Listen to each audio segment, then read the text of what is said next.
Hello friends, episode starting में दिखाया जाता है कि ब्लेड सेंट किंग से बोल रहा होता है, किंग ऑफ डेथ, क्या आप श्योर हो कि आप अपने साथ वहां पर इस लड़की को लेकर जाने वाले हो? क्योंकि जिस भी वर्ल्ड को चूज किया जाएगा उसके ऊपर टोटल 4 लोग ही जा सकते हैं। जिसके बाद ब्लेड सेंट एली को देखते हुए सोच रहा होता है, ये लड़की तो वही है जो कि प्रीवियस नाइट में किंग ऑफ डेथ को प्रोटेक्ट करने की कोशिश कर रही थी और ये शायद मुझसे काफी ज्यादा डर गई थी। जिसके बाद वो एली से बोलता है, मैम आपको मुझसे घबराने की जरूरत नहीं है, मैं अब किंग ऑफ डेथ को कोई भी नुकसान नहीं पहुंचाऊंगा क्योंकि हम दोनों अब दोस्त बन चुके हैं। तो ये सुनकर एली किम से बोलती है, मिस्टर किम क्या ये बात सच है? तो किम भी बोलता है, हाँ अब तो फिक्र करने की जरूरत नहीं है। जिसके बाद ब्लेड सेंट बोलता है, किम जैसा कि इस मैनेजर ने बताया है कि जो भी पर्सन इन यूनिवर्स में मर जाएगा उनकी रियल वर्ल्ड में भी डेथ हो जाएगी। तो क्या तुम वाकई इस लड़की को अपने साथ लेकर जाना चाहते हो? अगर तुम इस लड़की को अपने साथ ले जा रही हो तो तुम्हें इसकी प्रोटेक्शन की पूरी जिम्मेदारी उठानी होगी। तो ये सुनकर जिन बोलता है, सर आपको फिक्र करने की जरूरत नहीं है, मैं इसे प्रोटेक्ट जरूर करूंगा और आप फिक्र मत कीजिए, ये एक बहुत ही ज्यादा बेस्ट मेडिसिन मेकर है। इसके बाद एम्परर बोलता है, किम तुमने सही कहा, एली सच में एक बहुत ही ज्यादा अच्छी एल्केमिस्ट है और अगर देखा जाए तो यहाँ पर ये जो मेडिसिन किंग मौजूद है इसकी स्किल्स भी एली की जितनी पावरफुल नहीं है और एली इससे भी ज्यादा बेहतरीन एल्केमी मास्टर है। जिसके बाद हम ब्लेड सेंट को देखते हैं जो कि कुछ सोच रहा होता है और ब्लेड सेंट को देखकर किम अपनी स्किल को इसके ऊपर यूज करता है और किम अपनी स्टेटस विंडो में देखता है कि ब्लेड सेंट इस वक्त किम के बारे में ही सोच रहा होता है कि किंग ऑफ डेथ एक बहुत ही ज्यादा इनक्रेडिबल पर्सन है और अगर उसने इस लड़की को चूज किया तो इसका मतलब है कि ये लेडी भी सच में एक बहुत ही ज्यादा अच्छी मेडिसिन मेकर होगी और मुझे किंग ऑफ डेथ के ऊपर शक नहीं करना चाहिए। और ये देखकर किम सोच रहा होता है, मेरी स्किल तो काफी कमाल की है, मैं सोचा नहीं था कि मैं लोगों की थॉट्स को भी रीड कर पाऊंगा। जिसके बाद हम मेडिसिन किंग को देखते हैं जो कि सोच रहा होता है, आखिर ये बास्टर्ड किंग ऑफ डेथ है कौन? इसने यहाँ पर मुझे बिल्कुल ही इग्नोर कर दिया है और इसने मेरे बारे में कोई भी बात नहीं की जबकि ये इस लड़की की इतनी ज्यादा तारीफ कर रहा है। जिसके बाद वो बोलता है, ओए बच्चे क्या तुम जानते भी हो आजकल तुम जैसे नौजवान लड़कों को सभी लोग टैलेंटेड पर्सन समझते हैं, लेकिन हकीकत तो यह है कि तुम लोगों के पास बिल्कुल भी एक्सपीरियंस नहीं होता और तुम्हें क्या लगता है कि तुम जैसा एक बच्चा मेरे साथ चल सकता है और यहाँ पर तुमने इस लड़की को चूज किया है जो खुद अभी एक बिगिनर है। अगर तुम दोनों ही अगले फ्लोर पर जाओगे तो तुम दोनों ही मारे जाओगे और मैं इस चीज को अलाउ नहीं कर सकता, इसलिए मैं तुम दोनों में से किसी को भी अपने साथ चलने की परमिशन नहीं दे सकता। और यह देखकर ब्लेड सेंट उसे समझाने की कोशिश कर रहा होता है लेकिन वो उल्टा ब्लेड सेंट के ऊपर ही चिल्लाना स्टार्ट कर देता है और वो बोलता है, ब्लेड सेंट अगर तुम चाहते हो कि मैं तुम्हारे लिए बेहतरीन मेडिसिन को रेडी करता रहूं तो तुम्हें मेरी बात माननी होगी और मैं इन बच्चों को अपने साथ लेकर नहीं जा रहा। और इस पर्सन की ऐसी बातें सुनकर किम सोच रहा होता है, आखिर ये बार बार बच्चा किसे बोल रहा है। लेकिन हम देखते कि एली को मेडिसिन किंग की बातें सुनने के बाद काफी ज्यादा गुस्सा आ रहा होता है और वह सामने आकर काफी ज्यादा गुस्से में बोलती है, मेडिसिन किंग आखिर आप किंग ऑफ डेथ के बारे में ऐसी बातें कैसे कर सकती हो? किंग ऑफ डेथ सच में एक बहुत ही ज्यादा इनक्रेडिबल पर्सन है और उन्होंने अकेले ही बहुत ही ज्यादा फ्लोर्स को कंप्लीट कर दिया है जिन्हें टॉप 5 गिल्ड्स भी इतने सालों में कंप्लीट नहीं कर पाए थे। तो कोई भी हक नहीं कि आप किंग ऑफ डेथ की इस तरीके से बेइज्जती करो और मुझे कोई फर्क नहीं पड़ता अगर आप मेरे बारे में कुछ भी कहते हो, लेकिन मैं किंग ऑफ डेथ के बारे में कुछ भी बुरा नहीं सुनूंगी। और हम देखते हैं कि पैलेटिन भी सामने आता है और वो बोलता है, मेडिसिन किंग एली सही कह रही है, भले किम एक बहुत ही ज्यादा यंग लड़का है लेकिन वो बहुत ही ज्यादा टैलेंटेड है और उसने अकेले ही 20 फ्लोर तक को कंप्लीट कर दिया। लेकिन पैलेटिन की बात सुनकर मेडिसिन किंग पैलेटिन से बोलता है, सिक्योरिटी गिल्ड के गिल्ड मास्टर तुम्हें मेरे मामलात में दखलंदाजी करने की जरूरत नहीं है, शायद तुम भूल चुके हो कि तुम और तुम्हारी पूरी गिल्ड मेरे ही डिपार्टमेंट से अपने लिए एलेक्सर बाय करती है और अगर मैंने तुम्हारे साथ किए हुए कॉन्ट्रैक्ट को कैंसिल कर दिया तो तुम्हारी गिल्ड कभी भी मुझसे पोशंस को बाय नहीं कर पाएगी। और शायद तुम ये भूल रहे हो कि मैं पूरी कंट्री का नंबर 1 एल्केमी मास्टर हूँ। तो ये सुनकर पैलेटिन भी बिल्कुल खामोश हो गया होता है और वो कुछ भी नहीं बोल रहा होता। जिसके बाद हम एम्परर को देखते हैं जो कि किम से बोल रहा होता है, किम आखिर तुम कुछ कर क्यों नहीं रहे? मुझे लगता है कि तुम्हें इस मेडिसिन किंग को खामोश करवाना चाहिए। तो ये सुनकर किम बोलता है, मैं इस वक्त कुछ भी इसलिए नहीं कर रहा हूँ क्योंकि अर्थ पर मौजूद सभी लोग इसे लाइव देख रहे हैं, लेकिन इस बारे में इस मेडिसिन किंग को नहीं पता है और अर्थ पर जितने भी लोग मौजूद हैं वो सभी मेडिसिन किंग के बारे में ही बात कर रहे होंगे और इस वक्त मेडिसिन किंग की रेपुटेशन बहुत ही ज्यादा गिर चुकी है और ये एक सही मौका है जहां पर मैं एली को एक नई मेडिसिन क्वीन की तौर पर रिप्रेजेंट कर सकता हूं और मैं लोगों को बता सकता हूं कि मेडिसिन किंग के रिटायर का वक्त हो चुका है और अब उसकी जगह एली को मिल जानी चाहिए। और ऐसे वक्त किम बोलता है, दोस्तों मुझे लगता है कि तुम लोगों को फाइट करने की जरूरत नहीं है, क्यों ना हम एक छोटा सा मैच करवा लें। और ये सुनकर सभी लोग काफी ज्यादा हैरान हो जाते हैं लेकिन किम बोलता है, आप लोगों को इतनी ज्यादा फिक्र करने की जरूरत नहीं है, मेरे पास कुछ मेडिसिन मौजूद है और यहाँ पर मेडिसिन किंग और एली के दरमियान में मुकाबला होगा और आप दोनों में से जो कोई भी बेहतरीन मेडिसिन को रेडी करेगा वो इस मैच का विनर होगा। लेकिन ये सुनकर एली काफी ज्यादा हैरान हो गई होती है और वो बोलती है, किंग ऑफ डेथ आखिर ये आप क्या कर रहे हो? वो मेडिसिन किंग है और मैं उससे कभी भी नहीं जीत सकती। लेकिन ये सुनकर किम उसे कंधों से पकड़ता है और वो बोलता है, एली मुझे तुम्हारे ऊपर भरोसा है, मुझे पूरा यकीन है कि तुम मेडिसिन किंग को भी हरा सकती हो, बस तुम्हें अपने ऊपर भरोसा रखना होगा। तो ये सुनकर एली भी इसके लिए मान जाती है और वो बोलती है, किंग ऑफ डेथ तुम फिक्र मत करो, मैं तुम्हें निराश नहीं करूंगी। जिसके बाद हमें नेक्स्ट सीन दिखाया जाता है जहाँ पर इन दोनों का मैच स्टार्ट हो गया होता है और इसी के साथ इन दोनों को बताया जा रहा होता है इस मैच के रूल्स बहुत ही ज्यादा सिंपल है। आप दोनों को ही हेल्थ को रिकवर करने के लिए कोई एक मेडिसिन रेडी करनी है और जिस भी पर्सन की मेडिसिन की रैंक ज्यादा हाई होगी वही इस मैच का विनर होगा। जिसके बाद हम देखते हैं कि काफी ज्यादा लोग एली के बारे में बातें कर रहे होते हैं और वो बोल रहे होते हैं आखिर तुम्हें क्या लगता है ये लड़की सिर्फ एक बिगिनर है, क्या ये सच में मेडिसिन किंग को हरा पाएगी? और कुछ लोग बोल रहे होते हैं मुझे तो ऐसा बिल्कुल नहीं लगता, ये लड़की बहुत ही जल्दी इस चीज में हार जाएगी और शायद किंग ऑफ डेथ को इस लड़की को चूज नहीं करना चाहिए था। लेकिन इसी वक्त हम यहाँ पर काउंटर्स को देखते हैं जिसने यहाँ पर अपने बिजनेस को स्टार्ट कर दिया होता है और वो लोगों से बोल रही होती है चलिए जल्दी कीजिए और आकर यहाँ पर बैठ लगाइए, जीतने वाले पर्सन को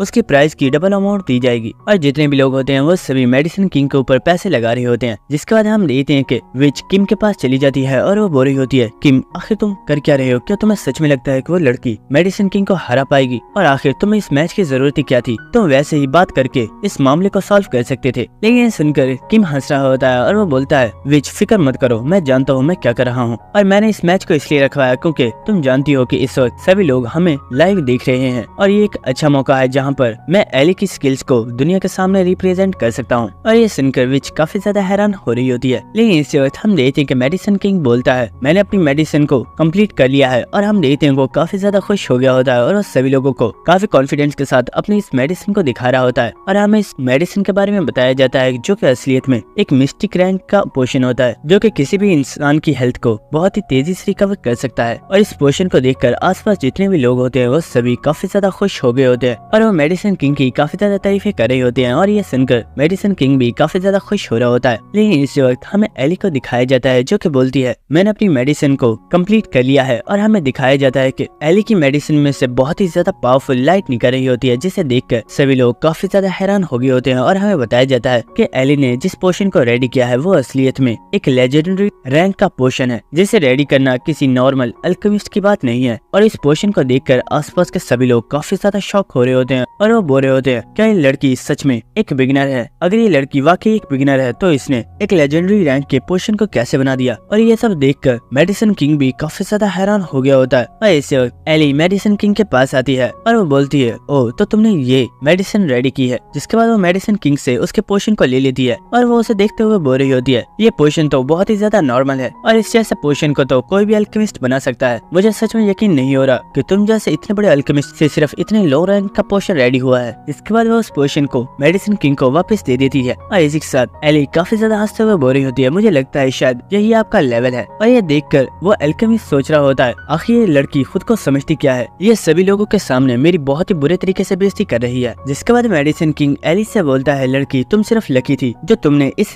लेजेंडरी पोशन को रेडी कर लिया। तो ये सुनकर एली बोलती है ओए बुढ़े क्या तुम्हें ऐसा लगता है तो हमें एक सेकंड मैच करना चाहिए। तो ये सुनकर मेडिसिन किंग भी इसके लिए मान गया होता है और हमें कुछ देर बाद का सीन दिखाया जाता है जहाँ पर एली ने दोबारा से एक लेजेंडरी रैंक के पोशन को रेडी किया होता है और मेडिसिन किंग ने इस बार सिर्फ एक रेयर मेडिसिन को क्रिएट किया होता है। और मेडिसिन किंग चिल्लाते हुए बोल रहा होता है लड़की तुम एक बार फिर से लकी हो जो तुमने दोबारा इतने हाई रैंक का पोशन को बना लिया, लेकिन मैं यहीं पर हार नहीं मानूंगा, हमें एक और मैच करना चाहिए और इस बार तुम्हारा लक तुम्हारा साथ नहीं देगा। और हमें कुछ देर बाद का सीन दिखाया जाता है जहाँ पर दोबारा एली ने एक और लेजेंडरी रैंक के पोशन को रेडी कर दिया होता है और इस बार दोबारा से मेडिसिन किंग ने सिर्फ एक मिस्टिक रैंक की पोशन को रेडी किया होता है और वो चिल्लाते हुए बोल रहा होता है आखिर ऐसा कैसे पॉसिबल है, हर बार तुम्हारा लक तुम्हारी मदद कैसे कर रहा है, हमें एक और मैच करना चाहिए। और ये देखकर ब्लेडसेंट बोलता है मेडिसिन किंग प्लीज रुक जाइए, आप पहले ही बहुत ही ज्यादा राउंड हार चुके हो। और ये सुनकर मेडिसिन किंग रोना स्टार्ट कर देता है और वो बोलता है ब्लेडसेंट तुम्हें मेरा साथ देना चाहिए जबकि तुम भी मेरी हेल्प नहीं कर रहे हो और तुम भी यहाँ पर मेरी बेइज्जती कर रहे हो। और ये सुनकर ब्लेडसेंट बोलता है सर मैं भी पहले आप ही के जैसा था जो कि अपनी स्किल्स के ऊपर बहुत ही ज्यादा प्राउड करता था, लेकिन आपको भी इस चीज पर यकीन करना होगा कि आजकल के यंग लोग हमसे टैलेंट के मुकाबले में बहुत ही ज्यादा आगे हैं। और ये सुनकर मेडिसिन किंग काफी ज्यादा रो रहा होता है और वो बोल रहा होता है ब्लेडसेंट तुम बहुत ही ज्यादा बुरे हो, तुमने मेरा साथ नहीं दिया और तुम उल्टा ही मुझे ही डांट रहे हो। और ये देखकर एली बोल रही होती है मैंने सोचा नहीं था कि मैं कभी भी मेडिसिन किंग को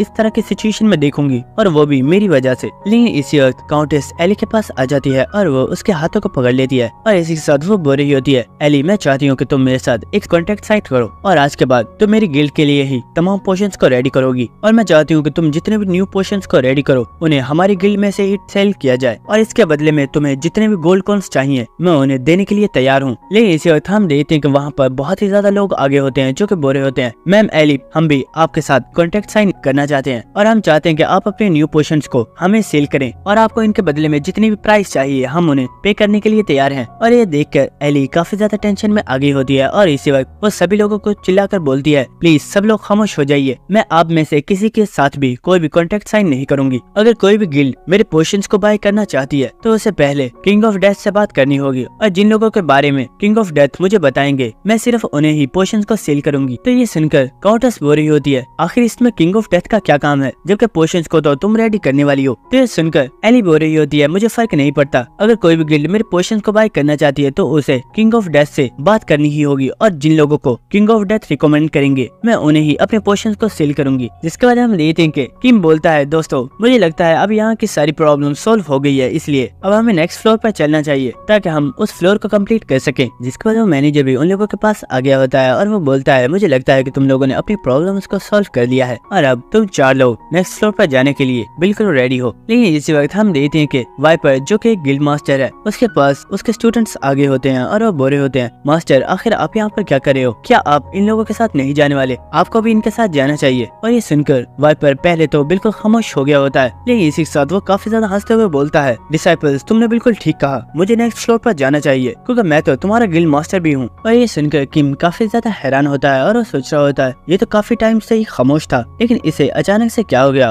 और वो अपनी क्रिएटिव विंडो स्किल को वाइपर के ऊपर यूज करता है और हमें पता चलता है कि वाइपर इस वक्त सोच रहा होता है, कमीनों मैं तुम लोगों को जान से मार डालूंगा, मैं इतने टाइम से यहाँ पर खामोशी से खड़ा था ताकि ये लोग मुझे नोटिस ना करें और ये चुपचाप अगले फ्लोर पर चले जाएं, लेकिन तुम लोगों की वजह से अब मुझे भी इन लोगों के साथ जाना होगा। और इसी के साथ वाइपर बोलता है, ब्लेड सेंट नेक्स्ट फ्लोर पर सिर्फ 4 लोग ही जा सकते हैं और मुझे लगता है कि तुम्हें अपनी सीट को मेरे लिए छोड़ देना चाहिए क्योंकि इन लोगों के साथ अब मैं जाने वाला हूँ और तुम यहाँ पर रुकोगे। और इसी के साथ वो सोच रहा होता है, ब्लेड सेंट एक बहुत ही ज्यादा ढीठ आदमी है, अगर मैं इससे बोलूंगा कि यहीं पर रुक जाए तो ये कभी भी मेरी बात नहीं सुनेगा और ये तो कंफर्म ही जाने वाला है और मैं बहुत ही आसानी से यहाँ पर रुक जाऊंगा क्योंकि ये मैं भी जानता हूँ कि अगर मैं इससे फाइट करता हूँ तो ये मुझे फौरन ही हरा देगा। और इसी के साथ वाइपर काफी ज्यादा खुश हो रहा होता है और उसके जितने भी डिसाइपल्स होते हैं वो उसकी काफी ज्यादा रिस्पेक्ट कर रहे होते हैं। लेकिन इसी के साथ किम सोच रहा होता है, ये सच में बहुत ही कमीना पर्सन है, ये लोगों के सामने ऐसे प्रिटेंड करता है कि ये बहुत ही ज्यादा स्ट्रॉन्ग और पावरफुल है जबकि ये तो बहुत ही ज्यादा डरपोक है। जिसके बाद हम देखते हैं कि ब्लेड सेंट वाइपर से बोलता है, वाइपर आखिर तुम्हें ऐसा क्यों लगता है कि मैं अपनी स्पॉट को तुम्हारे लिए छोड़ दूंगा, क्या तुम्हें ये लगता है कि तुम मुझसे ज्यादा स्ट्रॉन्ग हो। और हम देखते हैं कि ब्लेड सेंट ने अपनी पावर को रिलीज कर दिया होता है और ये देखकर वाइपर ने भी अपनी पावर को रिलीज कर दिया होता है और आसपास जितने भी लोग होते हैं वो सभी इन लोगों के इतने खतरनाक ऑरा को देखकर वो सोच रहे होते हैं, आखिर यहाँ पर होने क्या वाला है, क्या ये दोनों ही आपस में फाइट करने वाले हैं, अगर इनमें फाइट हुई तो आखिर जीतने कौन वाला है। लेकिन इसी वक्त वहाँ पर पैलेडिन आ जाता है और वो बोलता है, दोस्तों आखिर तुम फाइट क्यों कर रहे हो, प्लीज यहीं पर रुक जाओ और फाइट मत करो।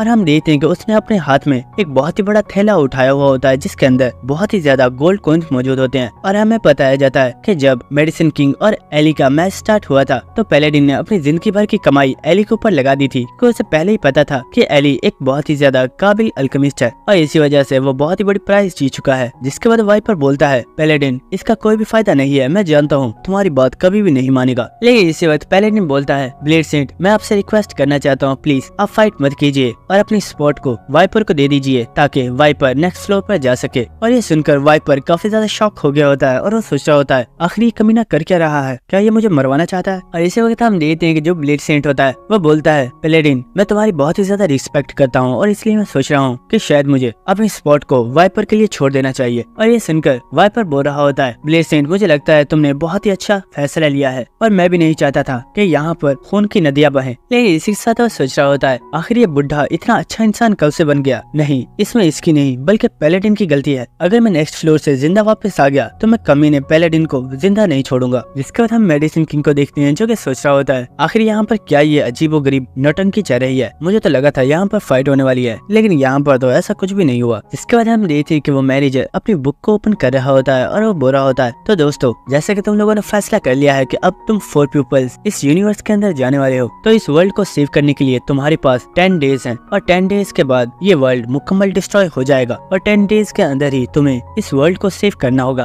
और इसी वक्त वो अपनी पावर से इन चारों लोगों को इस वर्ल्ड के अंदर टेलीपोर्ट कर देता है।